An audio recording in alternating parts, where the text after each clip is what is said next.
I think I've defined Newton's second law of motion more than 100 times. So for this video, let me just skip it. Only this once. Let's start with 2.2.1.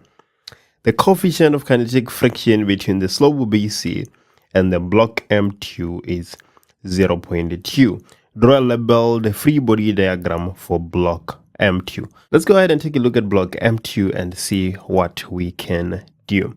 So before we start thinking of anything else, we need to indicate the weight first. After indicating the weight, we can then look at the other forces. Our object is resting on a surface, so we expect a normal force.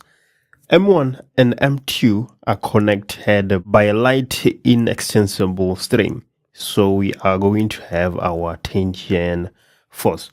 The mass of M2 is 70 kgs.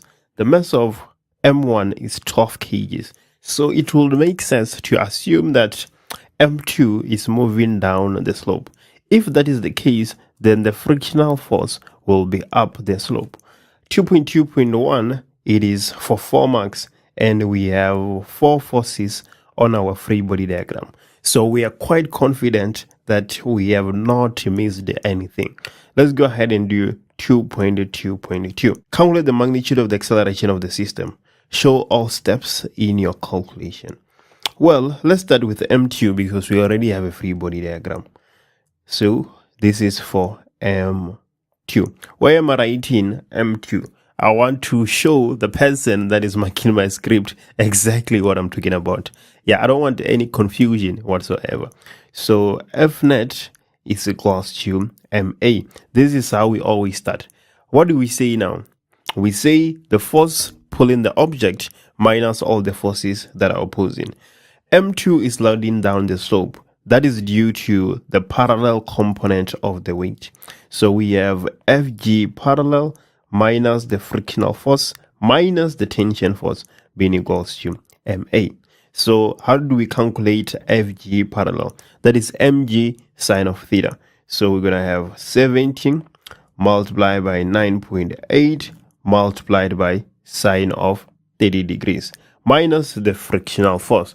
The frictional force, that is the coefficient multiplied by the normal force. Our coefficient is 0.2. The normal force is mg cos of theta. So that will be 70 multiplied by 9.8 multiplied by cos of 30 minus the tension being equals to 70 multiplied by 8. We're going to have 224.1813 minus the tension force being equals to 78. As you can see, we have 2 variables but 1 equation. We need 2 equations. Let's name this equation 1 and set up our equation 2. We're going to find equation 2 using M1. Let's draw a free body diagram for M1. We have the weight, obviously. We have the tension, which is pulling it up the incline. We have the normal force. M1 is experiencing no frictional force, so we can leave it like that. When we set up our equation, the force that is pulling M1 is the tension minus the force that is opposing, the parallel component of the weight. So we have FG parallel being equals to MA. We're going to have the tension minus FG parallel. The mass is 12 multiplied by 9.8 multiplied by sine of theta. The angle of inclination is 50 degrees. So we're going to have sine of 50 being equals to 12A. So we're going to have the tension minus 90.0868 being equals to 12A. This is our equation 2.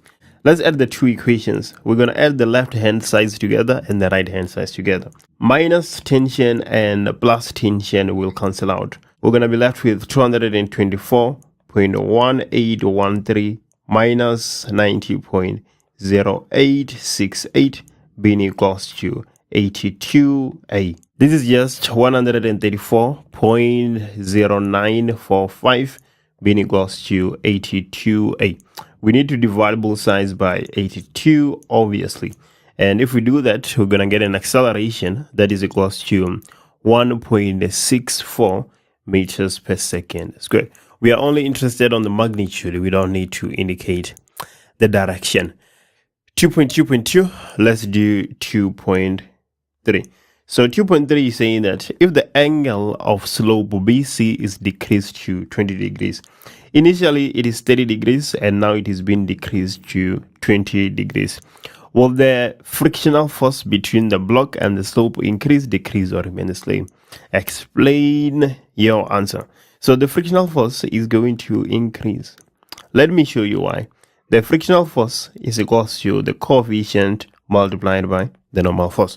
The coefficient, it depends on the material. So whether we increase or decrease the angle, the coefficient is not affected. So now we are only looking at the normal force. Well, the normal force is equals to mass, gravity, and cos of theta. Well, the mass is constant and the acceleration is also constant. So we are just looking at cos of theta. If the angle decreases, does the normal force increase or decrease?